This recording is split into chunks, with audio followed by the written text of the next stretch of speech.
President Tharman Shanmugaratnam says that social workers will play a bigger role as Singapore shifts towards more preventive and integrated care. He says there will be more focus on working with communities and families to help those in need. At an awards ceremony for the industry, Mr. Tharman says that social workers help develop a more resilient society.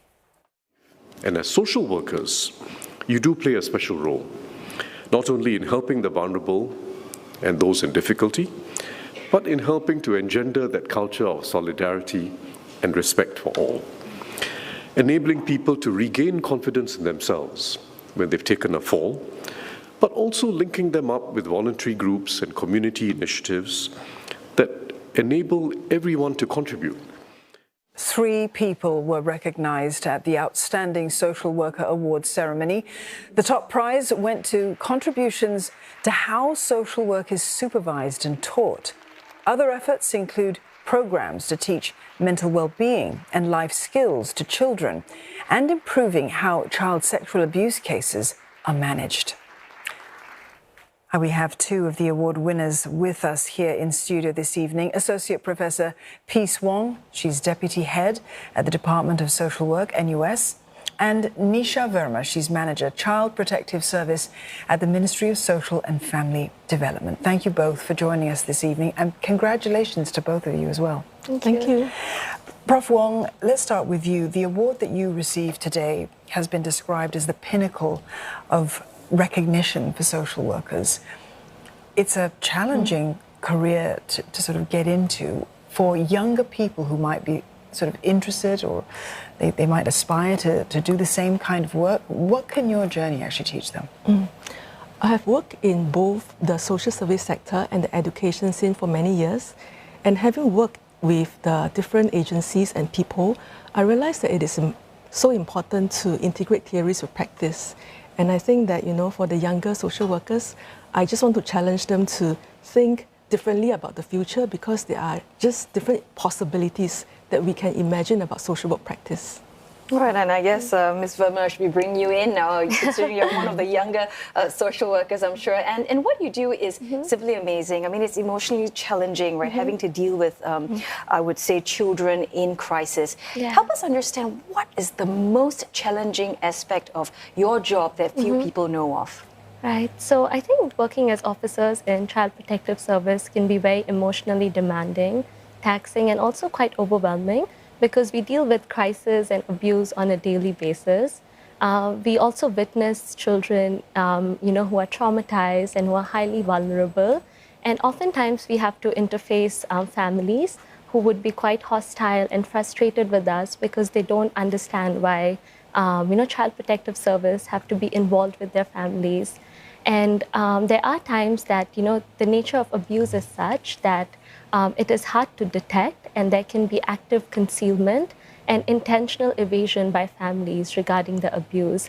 And that does add to the challenge in our work as well. But despite that, I think all officers, we do strive to ensure that the children's safety needs can be met. And we also want to make sure that the families we serve, we're able to ensure children's best interests are at the center of it. Professor Wong, the kind of work that you do, it's, as we were saying, it's emotionally charged, it's draining, it takes a lot out of an individual. It isn't necessarily for everybody. And a person who wants to get into this will need certain qualities. What are the main ones that they need to have? Yeah, generally people will associate, social workers with very good hearts, and I totally agree with that. But beyond having a good heart, it is also social workers with critical thinking, someone who is able to imagine different possibilities for our clientele population that matters a lot. So if you were to ask me, what makes a good social workers, I would say that, it will be someone with a good heart, and at the same time, someone who embraces critical thinking in their work so that we can imagine different possibilities for our clients. And more importantly, I think the other important aspect is us having this alignment with the mission of social work, that we believe very strongly that we want to enhance the well-being of our clients. That matters a lot.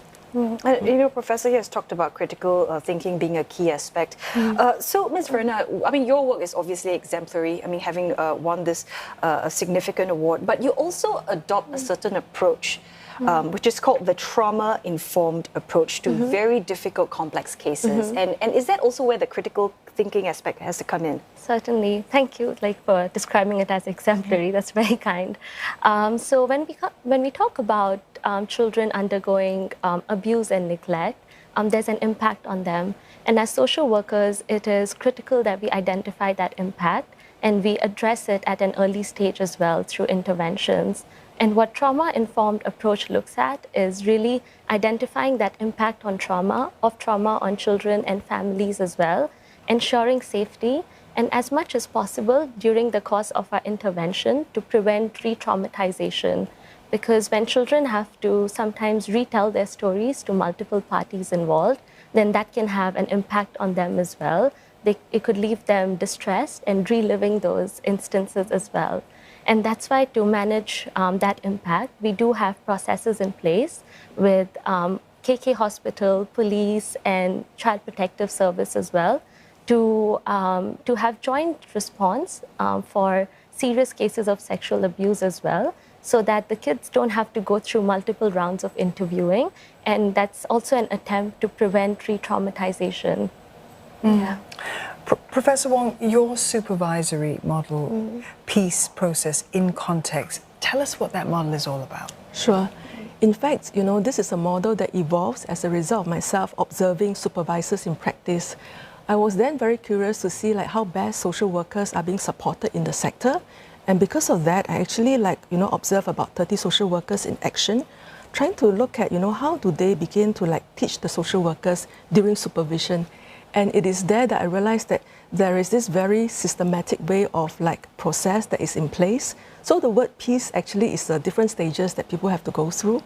And at the same time, it will give them a very reflective way to think about their practice very systematically. Yeah. So that is in essence the peace model. All right. And I guess just before we let you guys go, we just want to get a sense. I mean, what you do is obviously, as you've mentioned, emotionally draining, but very rewarding as well. What are some of the other aspects that, gets you excited when you wake up in the morning? Is it knowing that you can help another individual? Professor, start with you first. Sure. I think for me, I have been practicing for about 28 years, and I really cannot think of doing any other thing other than social work, to be frank. So I think the excitement is really seeing that, social work is evolving with times. It is not static. And because of that, this dynamic nature of social work practice, it gives us a lot of excitement to know that we can dream in possibilities and also begin to see how best to evolve new practices, that are relevant with times. So I don't think there had ever been a very boring moment when I work with the young people. And I imagine that even as we evolve in the next decade or so, there will continually be very exciting moments, that I'm looking forward to. Nisha? For me, I think it's the idea of, making a difference in a child and a young person's life, and also witnessing that potential of change and growth in families. I think what else keeps me going is that being in this team of excellent officers, supervisors, mentors, who really want to support each and every case and ensure that decisions are made in a holistic manner. And that ecosystem of safety around a child in the community, so whether it's hospitals, schools, police, social service agencies, everyone is so dedicated to ensuring the safety of children. So that's really heartening for me. Well, ladies, you give so much of yourselves. Congratulations once again on this well-deserved award. Thank you. Thank you so much. Thank you. Thank you so much. Associate Professor Peace Wong from NUS and Nisha Verma there, Manager in the Child Protective Service at the Ministry of Social and Family Development.